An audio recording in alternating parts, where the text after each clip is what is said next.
कार्यक्रम देख रहे हमारे सभी दर्शकों को सुषमा का प्यार भरा नमस्कार। दर्शकों, स्वागत है आपका आपके पसंदीदा कार्यक्रम में जिसका नाम है फैमिली काउंसलिंग। दर्शकों, बीता वर्ष कोरोना के नाम रहा। कोविड से बहुत से क्षेत्र प्रभावित हुए, बहुत से परिवर्तन देखने को मिले, जीवन में भी उथल पुथल मच गई। लेकिन ऐसा क्षेत्र जो सबसे ज्यादा प्रभावित रहा और आज भी है, वो है शिक्षा का क्षेत्र। अभी बोर्ड परीक्षाओं की तिथियां भी अनाउंस हो चुकी हैं। आज इस विषय पर ही हम फैमिली काउंसलिंग कार्यक्रम में चर्चा करेंगे, क्योंकि हमारा आज का विषय है कोविड का असर बोर्ड परीक्षाओं पर। इस विषय से संबंधित आपके और हमारे प्रश्नों के जवाब देने के लिए हमारे स्टूडियो में मौजूद हैं शिक्षाविद अंजू सूद, शिक्षाविद संजय पांडे जी। स्वागत है आपका हमारे कार्यक्रम में। अंजू जी, सबसे पहला मैं प्रश्न आपसे करना चाहूँगी कि सिलेबस को अभी 30% रिड्यूस किया गया है, कम किया गया है, तो ऐसे समय में जबकि एग्ज़ाम्स भी आ रहे हैं और आगे भी कॉम्पिटिटिव एग्ज़ाम्स होने वाले हैं, तो ये जो 30% का जो डिडक्शन हुआ है उसका क्या असर पड़ेगा बच्चों पर? सुषमा जी, बहुत अच्छा प्रश्न आपने किया है, क्योंकि कोविड के कारण लगातार ऑफलाइन क्लासेस से वंचित हैं बच्चे और ऑनलाइन क्लासेस में ज्वाइन कर रहे हैं। इसके कारण शासन ने एक योजना बना के और योजनाबद्ध तरीके से 30% कोर्स को कम किया है जी। किंतु बच्चे जब हायर स्टडीज़ में जाएंगे तो वहाँ पर या तो वो पीएमटी या नीट या किसी भी हायर स्टडीज़ के लिए कॉम्पिटिटिव एग्जाम में जाते हैं तो वहाँ पर तो सिलेबस कम नहीं किया गया है। बिल्कुल। तो बच्चों को चाहिए कि वो जो 30% जो सिलेबस है उसकी भी वो तैयारी करे, जो कि उनको आगे चलकर कॉम्पिटिशन में बहुत ज़्यादा उनको फ़ायदा देगा।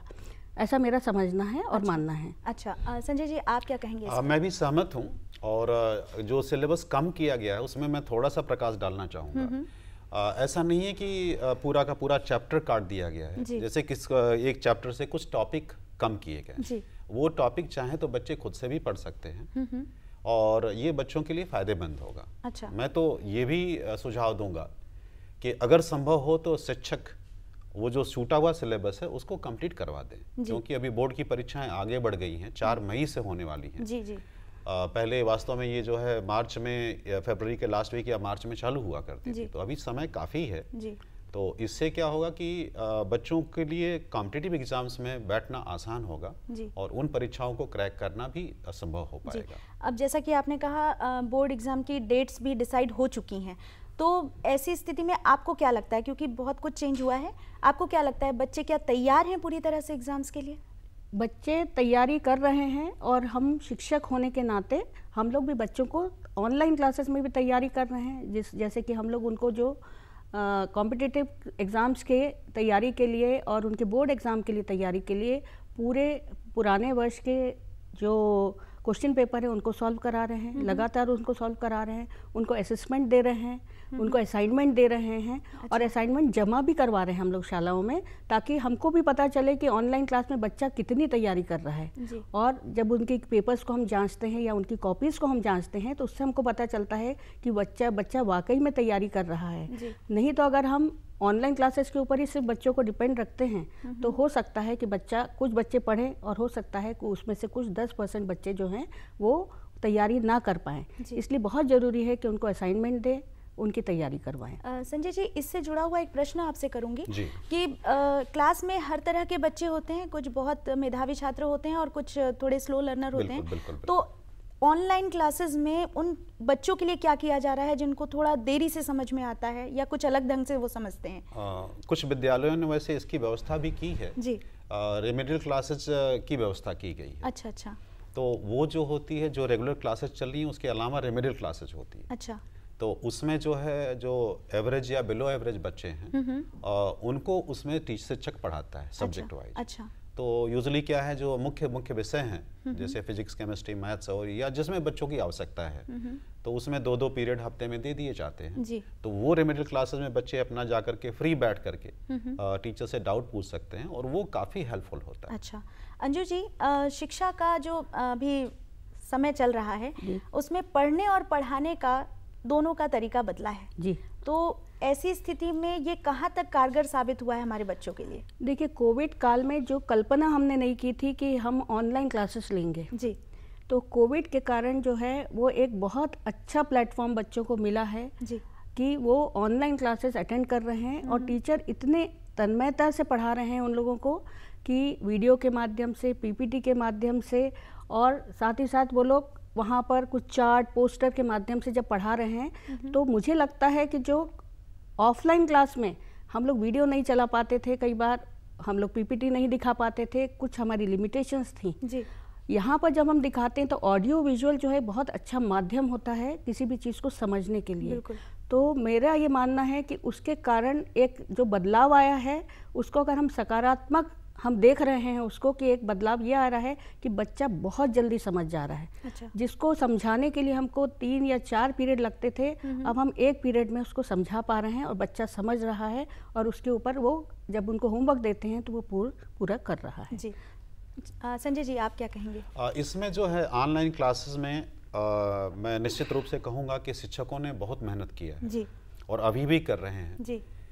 लेकिन ये तभी सक्सेसफुल होगा अगर इसमें शिक्षकों के साथ अभिभावकों का भी योगदान हो, क्योंकि अभिभावकों की मॉनिटरिंग बहुत ज़रूरी है इसमें। अगर छोटे बच्चों की बात करें तो छोटे बच्चे मोबाइल ठीक से हैंडल नहीं कर पाते हैं, किस तरह से मोबाइल को हैंडल करना है, या कई बार कुछ बच्चे डिस्ट्रैक्ट हो जाते हैं, छोटे बच्चे गेम खेलने लगते हैं जी। तो ये सब चीज़ें थोड़ा सा अभिभावकों को देखना होगा। अभिभावकों को ये भी देखना होगा कि बच्चे रेगुलरली क्लासेस अटेंड करें। कुछ बच्चे ऐसा देखा गया कि जैसे स्कूल में 4 से 5 पीरियड चल रहे हैं, तो कुछ बच्चे 2-3 पीरियड अटेंड करते हैं, कुछ पीरियड नहीं अटेंड करते हैं। तो ये रिस्पॉन्सिबिलिटी नो डाउट अभिभावकों की है। अगर अभिभावकों का सहयोग मिलता है शिक्षकों को, तो नो डाउट जो ऑनलाइन क्लासेस के माध्यम से जो शिक्षक कर रहे हैं उसके अच्छे परिणाम आएंगे। बोर्ड एग्जाम्स आने वाले हैं अंजू जी, तो बोर्ड एग्जाम की तैयारियों में बच्चों को क्या क्या ध्यान रखना होगा इस न्यू पैटर्न में? नए पैटर्न में तो बच्चों को जो सबसे ज़्यादा ध्यान में रखने की चीज़ है वो है कि अपने पुराने जो जितने भी पेपर्स हैं बोर्ड के जी, उनको वो अच्छे से उनको सॉल्व करें, उनको हल करें, और उसके बाद लिख कर देखें। क्योंकि ऑनलाइन क्लासेस होने के कारण हम लोग देख रहे हैं कि बच्चा जो लिखने में पीछे हो गया है। दूसरी चीज़ जो है कि वो बच्चा बार बार अगर किसी चीज़ को दोहराता है, रिवीजन करता है 2 या 3 बार, तो निश्चित रूप से उसके नंबर बहुत अच्छे आते हैं। और बोर्ड एग्ज़ाम क्योंकि नज़दीक हैं तो इसलिए उसको लगातार उसके ऊपर फोकस करना पड़ेगा, अपने सब्जेक्ट्स के ऊपर फोकस करना पड़ेगा। और हम लोगों ने एक चीज़ की है कि टाइम टेबल उनके लिए बना के दिया है दिन भर के लिए। अच्छा। तो टाइम टेबल से उनकी क्लासेस होती है, और उसके बाद उनको बोलते हैं कि आप इसके बाद किसी असाइनमेंट हम लोग दे रहे हैं, जो मैंने देखा है अभी जो हमारे शिक्षक कर रहे हैं, बहुत मेहनत के साथ उनको असाइनमेंट दे रहे हैं, और उनकी कॉपी भी चेक करने के लिए अभिभावकों के माध्यम से शालाओं में बुला रहे हैं। उनकी कॉपियाँ चेक हो रही हैं, प्राचार्य भी उस कॉपी में को चेक करते हैं रैंडमली। अच्छा। और उसके बाद जब हमको समझ में आ रहा है, ये चीज़ें हमको पता चल रही हैं कि बच्चों का रिस्पांस बहुत अच्छा है, और अभिभावक भी बहुत खुश हैं। उनको लग रहा है कि नहीं, उनकी पढ़ाई बहुत अच्छे से चल रही है, और निश्चित रूप से बच्चा जो है हो सकता है पहले से 10% ज़्यादा गेन करे। अच्छा। तो ये एक बहुत अच्छी पॉजिटिविटी मुझे समझ में आ रही है कि ऑनलाइन क्लासेस में जो हम लोग पहले डर रहे थे कि बच्चा कैसा करेगा, परंतु अब मुझे लग रहा है कि उसका नतीजा बहुत सकारात्मक रहेगा। संजय जी, अभिभावकों की बात हुई है, उनकी भूमिका पर बात हुई है, तो जो बोर्ड एग्जाम वाले बच्चे हैं, बिल्कुल, उनके लिए अभिभावकों की क्या ड्यूटी होनी चाहिए, क्या उनका अहम भूमिका होनी चाहिए उनकी? अभिभावकों की भूमिका ये है कि अभिभावक बच्चों को जो है प्रेरित करें जी। दूसरी चीज़ जो है, अगर उनके पास स्टडी टाइम टेबल हो बच्चों के पास में, क्योंकि अब ये समय है स्मार्ट स्टडीज का जी। सिलेबस लगभग सारे स्कूलों ने कंप्लीट कर दिए हैं या करने वाले हैं। तो अब इसके बाद बच्चों का जो स्मार्ट स्टडी अगर शेड्यूल बनता है तो उस स्टडी शेड्यूल को बच्चे फॉलो करें। और उसके अलावा जो है बच्चों के खान पान का भी विशेष ध्यान दिया जाए, क्योंकि कोरोना पीरियड चल रहा है जी जी। और बच्चों की बैलेंस डाइट बहुत ज़रूरी होती है। जैसा कि कहा भी गया है, healthy mind lives in healthy body, तो इसलिए बॉडी का हेल्दी होना ज़रूरी है। और उसके लिए बच्चे अगर अभिभावक प्रेरित कर पाएँ कि बच्चे कुछ योगा कर पाएँ, सुबह कुछ एक्सरसाइजेज कर पाएँ, तो ये क्या है, बच्चों की फिटनेस लेवल इससे मेंटेन होगी, और इससे बच्चों के ब्रेन में जो है सफिशिएंट ऑक्सीजन जाएगा। अच्छा। तो उनसे जो है कई बार बच्चे तकलीफ में रहते हैं कि हम मुझे याद नहीं होता है। ऐसा कुछ नहीं है, कई बार बच्चे अपने को कोसते हैं कि मेरी तो मेमोरी ही कम है। तो इसको भी एड्रेस किया जा सकता है, अगर सफिशिएंट ऑक्सीजन ब्रेन में जाएगा तो बच्चे जल्दी याद कर पाएंगे। प्रॉपर एक्सरसाइज से वो संभव है, वृद्धि भी कर सकते हैं। उसके साथ साथ रिटन प्रैक्टिस भी जरूरी है जी, क्योंकि ऑनलाइन क्लासेस में सिलेबस तो कंप्लीट हो रहा है, सारी चीजें हो रही हैं, लेकिन रिटन प्रैक्टिस कहीं ना कहीं रिड्यूस हो गई है बच्चों की। तो रिटर्न प्रैक्टिस के लिए भी बच्चों को सफिशिएंट समय देना होगा।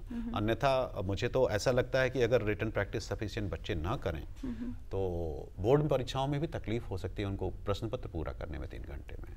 शिक्षकों की बात की आपने थोड़ी देर पहले अंजू जी, तो शिक्षक अपने बोर्ड एग्जाम वाले बच्चों की तैयारी इस समय कैसे करवा रहे हैं? बच्चों को मैंने पहले भी बताया कि बच्चे जो ऑफलाइन क्लास में आते हैं, कई बच्चों के साथ कुछ प्रॉब्लम है कि वो नेटवर्क प्रॉब्लम है या कुछ है, ऑफलाइन क्लासेस में भी बच्चों को बुला रहे हैं। उनसे अभिभावकों से रिटर्न कंसेंट लेने के बाद हम उनको बुला रहे हैं और टीचर्स जो है वो उनको बहुत अच्छा, शिक्षक बहुत अच्छा उनकी तैयारी करवा रहे हैं, उनकी कॉपी चेक कर रहे हैं और साथ ही साथ बोर्ड के एग्ज़ाम के लिए उनके भय को दूर करना बहुत ज़रूरी है, क्योंकि बच्चा साल भर में ना तो तिमाही परीक्षा दिया है, ना तो छमाही परीक्षा दिया है, ना तो प्री बोर्ड दिया है।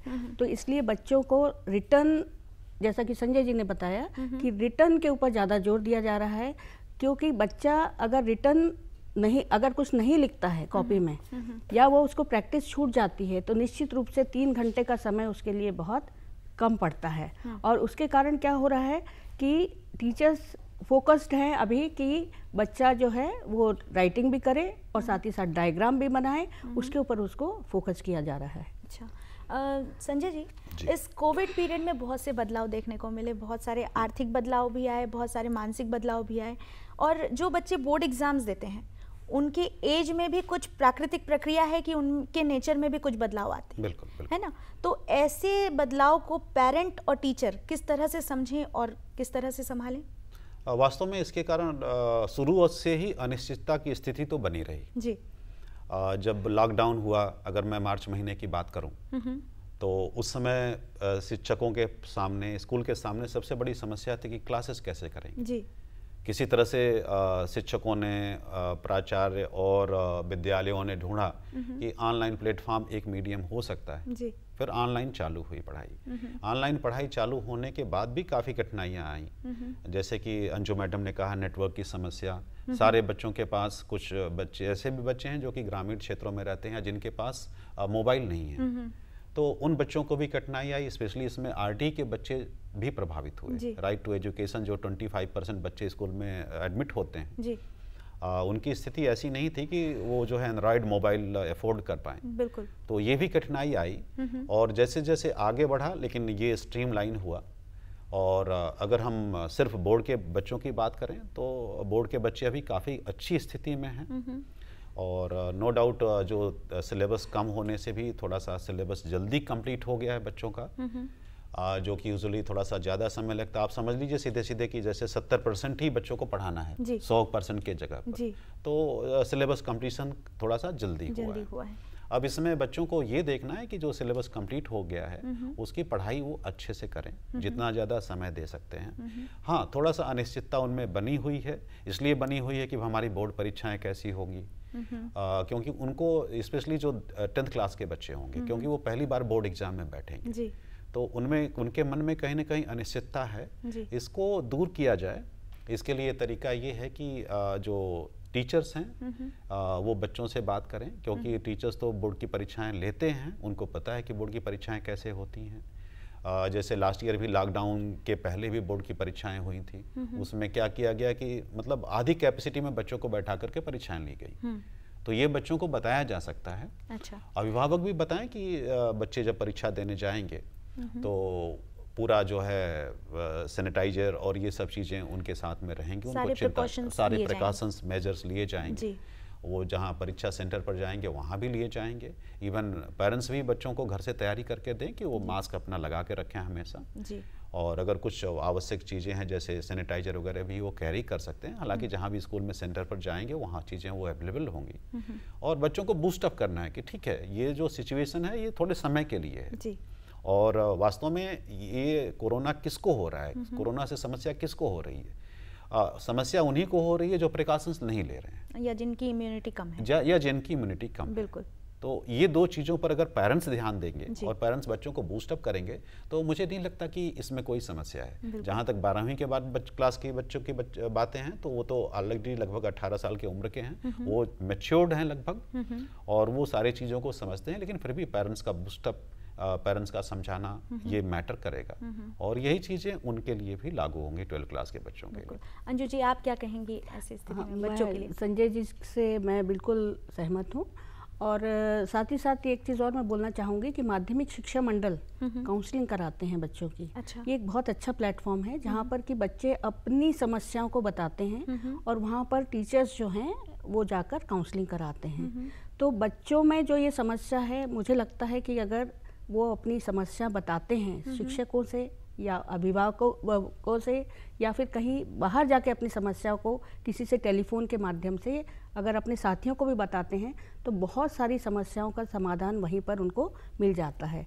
और इसलिए मुझे नहीं लगता कि बच्चे अभी, क्योंकि लगातार घर में रह रहे हैं और अपने परिवार में रह रहे हैं, एक पारिवारिक वातावरण में वो पढ़ रहे हैं, तो मुझे नहीं लगता कि बच्चों में और कोई समस्या आनी चाहिए। जी, ये बहुत ही अच्छा आपने जवाब दिया अंजू जी। एक नई चीज़ अभी सुनने को आ रही है शिक्षण प्रणाली में, न्यू एजुकेशन पॉलिसी। जी, ये क्या है और क्या इस सेशन में बच्चों की पढ़ाई पर ये लागू हो रहा है? नहीं, इस वर्ष तो नहीं हो रहा है, परंतु आगामी वर्ष 21 में 21-22 में इसको लागू किया जा रहा है। और ये बहुत ही अच्छी योजना है, जो कि इस पे एक चीज़ बहुत अच्छी है कि पूरे भारतवर्ष में एक ही शिक्षण प्रणाली, एक ही पाठ्यक्रम वहाँ पर लागू होगा। और जो समस्या पहले आती थी कि एक स्टेट से दूसरे स्टेट में बच्चे जाते थे और सिलेबस का डिफरेंस रहता था, वो सब चीज़ों से निजात मिल जाएगी। अच्छा। और एक बच्चे बहुत अच्छा एक वातावरण मिलेगा, बच्चे एक जैसी पढ़ाई करेंगे, चाहे वो गुजरात में हो, चाहे हमारे छत्तीसगढ़ में हो या हिमाचल प्रदेश में हो, कहीं भी बच्चे हैं एक ही शिक्षण, एक ही पाठ्यक्रम को जब पढ़ते हैं, तो उसमें क्या होता है कि बच्चे में CBSE है या ICSE है या स्टेट बोर्ड है, तो जो बच्चे में कहीं ना कहीं जो कॉम्प्लेक्स होता है वो सब चीज़ें हट जाएंगी। और एक बहुत अच्छी ये जो नई शिक्षा प्रणाली है, वो सभी चीज़ों में सबसे ज़्यादा उसने फोकस किया है बुनियादी शिक्षा में। जी, ट्रेनिंग के ऊपर ज़्यादा फोकस किया है और व्यावसायिक शिक्षा के ऊपर ज़्यादा फोकस है, जो कि आजकल समय की मांग है कि बच्चे को स्किल डेवलप होना चाहिए। तो स्किल बेस्ड अगर शिक्षा बच्चे को मिलती है तो बच्चा निश्चित रूप से आगे बढ़ता है और उसको एक पर्टिकुलर कोर्स करने के बाद वो अपना व्यवसाय कर सकता है, वो आगे जाके नौकरी में जा सकता है और एक चुनने के लिए उसको एक अच्छा मार्ग मिल जाएगा। संजय जी, आप क्या कहेंगे new education policy? New education policy, जैसा कि अंजू जी बता रही थी, ये स्किल बेस्ड एजुकेशन पॉलिसी है और इसकी वास्तव में बहुत दिन से ज़रूरत थी भारत को। हालांकि आपने भी सुना होगा कई बार कि जो है रोट लर्निंग हो रही है, अभिभावकों का भी ये मत था। और चूंकि ये रोट लर्निंग को हटाने के लिए ये न्यू एजुकेशन पॉलिसी का आना बहुत ज़रूरी था। अगर आप देखें भारत का इतिहास, तो एक समय भारत जो है ना विश्व गुरु था जी, लेकिन धीरे धीरे वो डिटोरिएशन हुआ। कई कारण हैं, अगर हम इतिहास में जाते हैं तो जो गुरुकुल प्रथा थी वो बंद हुई जी। कई चीज़ें विध्वंस हुई। उसके बाद से ये जो अभी नई शिक्षा नीति अभी जो चल रही है, ये लॉर्ड मैकाले द्वारा बनाई गई है। हालांकि उसमें सुधार हुए समय समय पर, लेकिन ढांचा तो वही था। तो इसलिए जो है इस प्रथा से निजात पाने की अत्यंत आवश्यकता थी। कई बार इसको प्रयास किए गए, लेकिन अच्छी बात है कि ये न्यू एजुकेशन पॉलिसी आ रही है और मैं देखता हूँ कि इससे बच्चों को काफ़ी फायदा होगा। कारण ये भी है कि अगर आप देखें तो लास्ट 40 से 50 वर्ष में भारत में कोई भी एक नया डिस्कवरी नहीं हुआ जिससे कि भारत का नाम विश्व के मानचित्र पर आए जी। जैसे डॉक्टर होमी जहांगीर भाभा थे, उन्होंने जो डिस्कवरी किया, हरगोविंद खुराना, तो इस तरह से नाम आना लगभग विलुप्त सा हो गया जी। तो और बेरोजगारी की भीड़ लग रही थी जी। बच्चे पढ़ लिख करके कितने इंजीनियर्स बेरोजगार घूम रहे हैं जी। डिग्री प्राप्त करके वो एम्प्लॉयमेंट ऑफिस में चले जाते हैं, अपना रजिस्ट्रेशन करवा देते हैं, उनके लिए जॉब नहीं है जी। तो ये skill based new education policy सबसे बड़ी अच्छी बात है कि स्किल बेस्ड है। इससे जो है बच्चा अगर जॉब के लिए भी एंटाइटल्ड होगा, क्योंकि उसमें कैपेबिलिटी डेवलप होगी, प्रैक्टिकल स्किल्स डेवलप होंगे जी। और अगर वो जॉब नहीं भी करता है तो चाहे तो स्वयं का रोजगार कर सकता है, स्वयं का रोजगार करने से ये होगा कि अपने साथ कुछ और भी लोगों को रोजगार देगा जी। और वो उसके लिए काफ़ी अच्छा होगा। अंजू जी, जो बच्चे अभी बोर्ड एग्जाम की तैयारी कर रहे हैं उनके लिए आप क्या टिप्स देना चाहेंगे? मैं बस ये बोलना चाहती हूँ कि टाइम टेबल बना के लिखें, पढ़ाई करें, लिखें और साथ ही साथ वो लोग बहुत ज़्यादा अपने मस्तिष्क पर जोर ना दें। उन्होंने बहुत सारी पढ़ाई कर ली है, सुबह उठ के पढ़ाई करें, उसका रिवीजन ज़रूर करें, अपनी प्रॉपर डाइट लें। घर में अभिभावकों को भी चाहिए कि वो घर में बहुत अच्छा स्वस्थ वातावरण बच्चों को दें, उनको डांटें नहीं, उनको समझें। बच्चों को समझने की आवश्यकता है यहाँ पर, और निश्चित रूप से बच्चे जो है बहुत अच्छा करेंगे क्योंकि वो पढ़ाई कर रहे हैं। उनके मन में ये चीज़ है कि उनको आगे बढ़ना है, कॉम्पिटिटिव एग्ज़ाम देना है, और उन्होंने निश्चित रूप से अभी तक पढ़ाई कर ली होगी। तो मैं चाहूँगी कि बच्चे इस चीज़ का विशेष ध्यान दें कि रिवीजन करें, लगातार पढ़ाई करें, लेकिन देर रात तक जागकर पढ़ाई ना करें। उसमें भूलने की प्रवृत्ति आ जाती है बच्चों को, इससे बचना चाहिए। संजय जी, आप बताएं क्या बोलेंगे आप बच्चों इसमें ये है कि बच्चे हमेशा पॉजिटिव रहें जी। मैं कर सकता हूँ, मैं कर सकती हूँ जी, इनको वही सोचना है। बच्चों का रिटन प्रैक्टिस होना चाहिए जी। क्योंकि जब बच्चे रिटन प्रैक्टिस करते हैं तो वो जो मैटर है वो सब कॉन्शियस माइंड में जाता है, और हमारे ब्रेन का जो 92% है वो सब कॉन्शियस माइंड होता है। तो बच्चे उसको ज़्यादा यूज़ करें। कॉन्शियस माइंड जो हम देखते हैं या जो सिर्फ पढ़ लेते हैं वो लगभग 8% ही होता है जी। तो बच्चे जितना ज़्यादा रिटन प्रैक्टिस करेंगे तो उससे ये होगा कि जो गैप हुआ है, क्रिएट हुआ है ऑफलाइन मतलब ऑनलाइन क्लासेस के कारण, वो भी पैचअप होगा। रिटन प्रैक्टिस से बच्चों की मेमोरी भी इन्हेंस होगी। और दूसरा ये है कि जैसा कि मैडम ने भी बताया कि वो टाइम टेबल को फॉलो करें जी। लास्ट 5 इयर्स के क्वेश्चन पेपर को सॉल्व करें जी। और उसके साथ साथ अगर बच्चे टेस्ट सीरीज दे पाएं तो वो बहुत अच्छा हम होगा। ये भी कह सकते हैं कि किसी प्रकार का डर न बना के रखें, एक नॉर्मल एग्जाम की तरह इसको देखें। बिल्कुल, और बिल्कुल। कोई भी परीक्षा आपके योग्यता का आकलन नहीं कर सकता। तो अंजू और जी, जीवन की कोई भी परीक्षा जीवन की आखिरी परीक्षा नहीं होती। बिल्कुल बिल्कुल। अंजू जी, संजय जी, आप हमारे स्टूडियो में आए, हमारे दर्शकों को आपने इतनी अच्छी जानकारी दी, और ये विषय ऐसा है कि इस पर बहुत सी चर्चा की जा सकती है। बिल्कुल। तो अगले कार्यक्रम में हम आपसे फिर इस विषय पर आगे चर्चा करेंगे। तब तक के लिए धन्यवाद, नमस्कार। दर्शकों, बोर्ड एग्जाम पर कोविड का असर, इस विषय पर आज हमने चर्चा की अंजू जी से और संजय जी से। बहुत ही सार्थक चर्चा रही, और जो निचोड़ सामने आया वो यही था कि कोई भी परीक्षा आखिरी परीक्षा नहीं होती, और कोई भी परीक्षा आपकी योग्यता का आकलन नहीं कर सकती। इसी वक्तव्य के साथ कीजिए अगले कार्यक्रम की थोड़ी सी प्रतीक्षा, थोड़ा सा इंतजार, और स्वीकार कीजिए हमारा नमस्कार।